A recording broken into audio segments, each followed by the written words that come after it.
The rain slicked the neon-drenched alleyways of Hyperion 6, turning the perpetual twilight into a smear of electric color and oily shadows. I was heading back to my hab unit, the day's fatigue a heavy cloak on my shoulders, when a figure detached itself from the gloom beneath a flickering sign for a noodle bar. I froze, my hand instinctively drifting toward the stun pistol at my hip. She was impossible.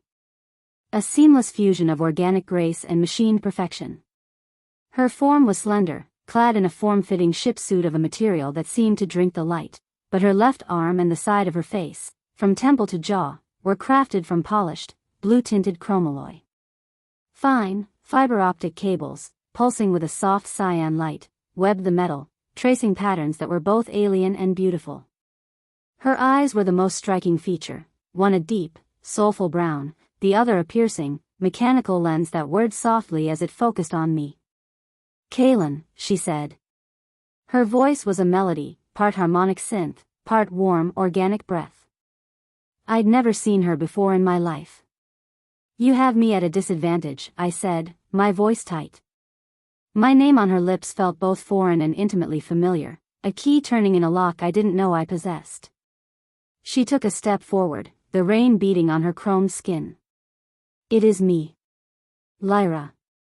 I shook my head, backing away. "No. I don't know a Lyra. You've mistaken me for someone else." A flicker of pain crossed the organic half of her face. Her human eye glistened. "Mistake you? Kaylin, I could find your neural signature across a galaxy." "I have. We are bonded. We have been for 3 cycles." "Bonded?" The word felt like a stone in my gut. "Look, I'm a freighter pilot. A simple man. I haul machine parts and synthetic coffee. I'm not bonded to anyone, least of all I gestured at her, a cyborg."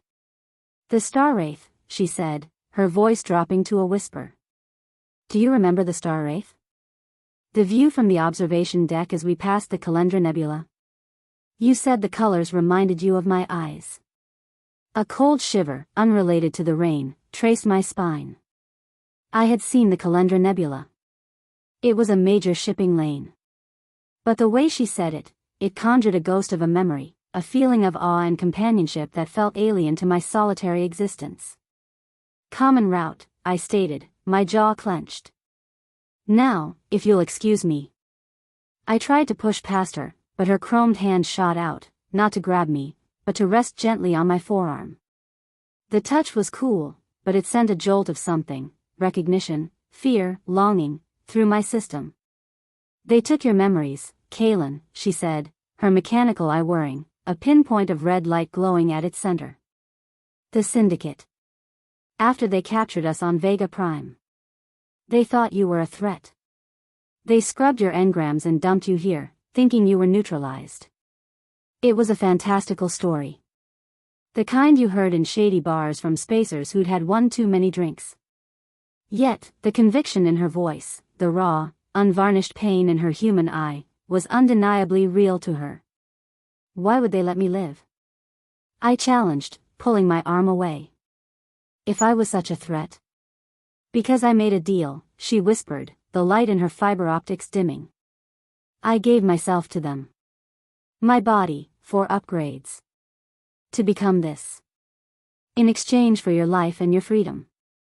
They thought a mind wipe was enough. But our bond isn't just in your mind, Kaylin. It's in your soul. And mine is now woven with code and light. I have spent the last 2 years hunting for you." Her words were a sledgehammer. They spoke of a sacrifice so profound it was dizzying. To become a machine, for me? A man she'd never met? "This is insane," I breathed, but the protest was weaker now. "Your left shoulder blade," she said softly. "A small, star-shaped birthmark. You used to say it was a fragment of the Calendra Nebula you carried with you." I stumbled back as if struck. "That was private. No one knew that. I lived alone. I had no lovers, no close friends. My medical records were sealed." The world seemed to tilt. The steady drip of rain, the garish neon glow, the solid, grimy reality of Hyperion. 6. It all began to feel like a fragile illusion. What if my life, my solitary, mundane existence, was the lie? What if the emptiness I felt, the strange sense of waiting for something I couldn't name, wasn't a character flaw, but an amnesiac's phantom limb? I looked at her, truly looked at her.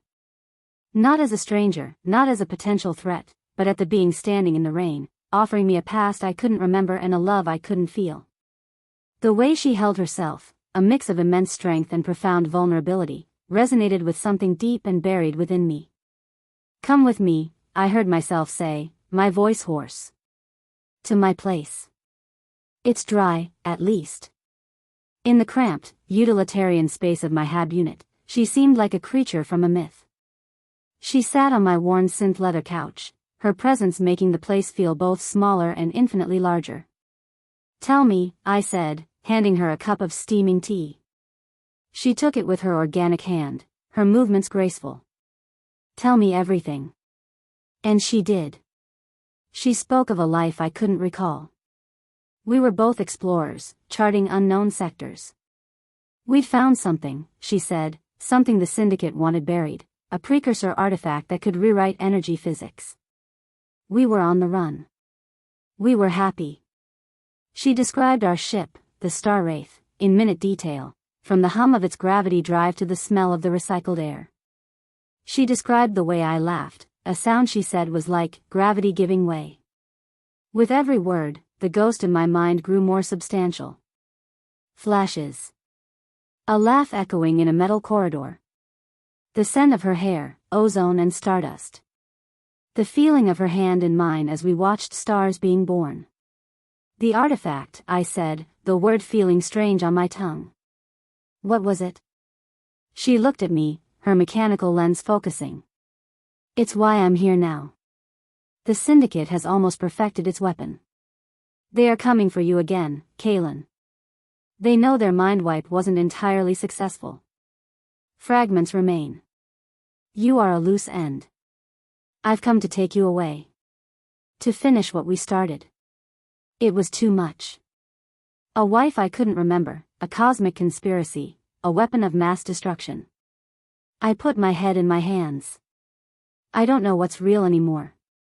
She was beside me in an instant, her cool chromed hand on my back. I am real, Kaylin. This is real.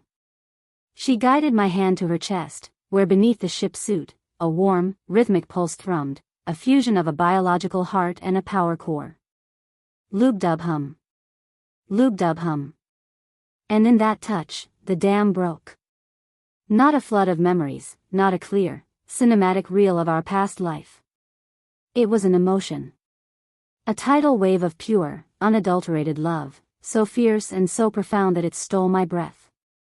It was a feeling that had no origin in my current life, a feeling that belonged to another man, in another time.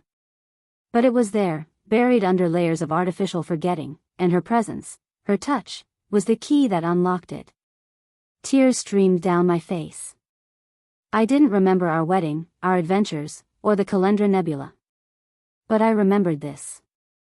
I remembered the essence of her. I remembered loving her. Lyra, I choked out, her name no longer a stranger's, but a prayer.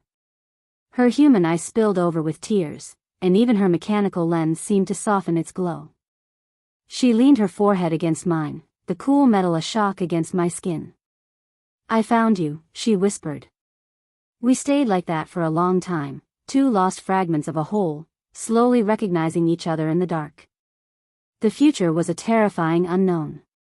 We were being hunted. We had a weapon to stop. The woman I loved was half machine because of me. But for the first time since I could remember, the emptiness was gone.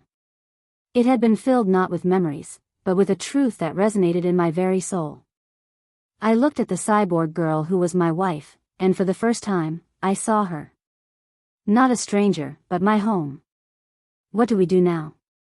I asked, my voice steadier than it had been all night.